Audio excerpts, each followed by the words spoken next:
The alkynes represents a subset of hydrocarbons that are unsaturated, containing triple bonds. That would be 1 sigma bond and 2 pi bonds between two adjacent carbons. Because of these 2 pi bonds, it makes the general formula for the alkyne CnH2n minus 2 because of that unsaturation, and with the 2 pi bonds, that creates the ability to actually bond to 4 more hydrogens, which is why the formula is 4 less than what you find with the alkanes and 2 less than what you find with the alkenes. In terms of their properties comparatively to the alkanes and the alkenes, the alkynes having that triple bond, those carbons are going to be a lot closer to one another than they are with the double bonds or the single bonds, so a shorter bond length. As such, because of the 3 connections, the sharing of 3 electron pairs, a triple bond is going to be stronger than either a double or a single bond. However, those pi bonds are extremely reactive and will break fairly easily, so they hold tight, but they can be easy to break as well. With those 3 points of connection, it inhibits any sort of rotation around the axis, the bond axis between the 2 carbon atoms, and so with this linear shape, there is no possibility of having geometric isomers like we see with the alkenes. When we go to name the alkynes, the convention is the same as it has been. First thing we need to do is to find the longest continuous chain of carbons that contain the triple bond. The triple bond must be in that longest continuous chain, and this is going to form the stem of the name. The ending, to indicate that it's a member of the alkyne family, the ending becomes YNE.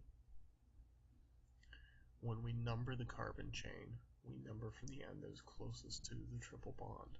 Again, the triple bond is going to take precedence over any substituent groups that there might be. When we number the triple bond of the 2 carbons that are involved in the triple bond, the position number is given as the first carbon that is involved in that triple bond, and this position number is placed in front of the stem of the parent chain name. So if we take a look at some examples, in the first example we have a 3 carbon backbone with the triple bond on carbon 1 if we number from the left.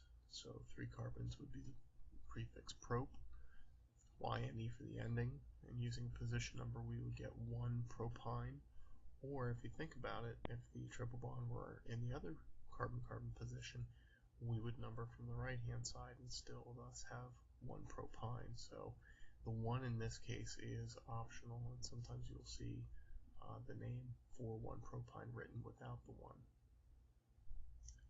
Take a moment, pause the presentation, try your hand at the last 2 examples, and then resume the presentation.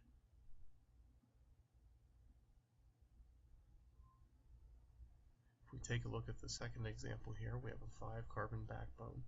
If we number from the left, the triple bond would be a carbon 3. If we number from the right, it would be a carbon 2.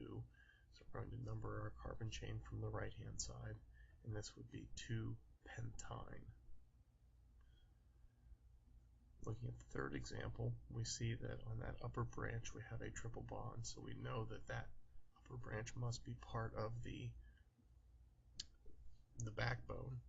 And so if we count from the right hand side, because that's where the triple bond is closest to, we see that we have a 7 carbon backbone, and coming off of carbon number 4 we have a 2 carbon substituent group, so that would be an ethyl group.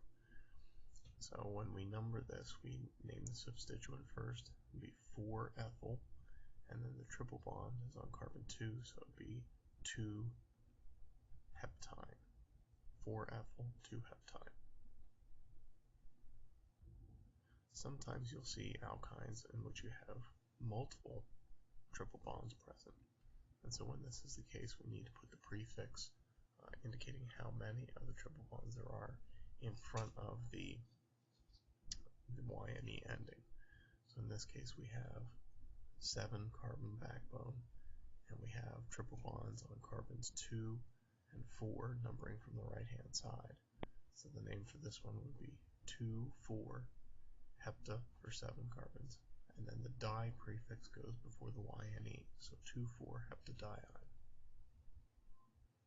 Pause the presentation for a moment, try this last example, and then resume.